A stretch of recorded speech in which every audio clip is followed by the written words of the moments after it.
Siamo nel post partita di Sardana Lodi, terza giornata di campionato Serie A1.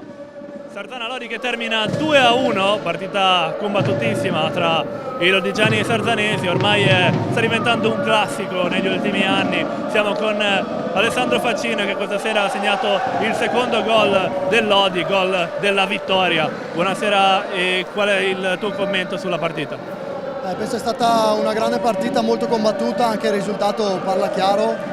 È stata molto maschia comunque, ma si sa che quando si viene qua a Sardana non è mai facile, soprattutto per la pista, per l'ambiente, per tutto quanto. Penso che abbiamo affrontato la partita consapevoli comunque delle nostre qualità e siamo riusciti poi a portare a casa i 3 punti, che era quello che ci importava di più.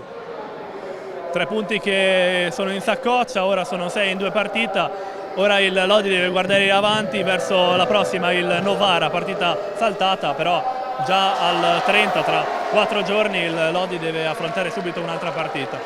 Esattamente, adesso abbiamo, da questo momento in poi dobbiamo già pensare a mercoledì col Novara, quindi ora abbiamo, come hai detto te, abbiamo messo in saccoccia altri 3 punti e dobbiamo subito riposare e preparare la partita per mercoledì per arrivare al massimo delle forze e consapevoli comunque sempre di dover portare a casa altri 3 punti.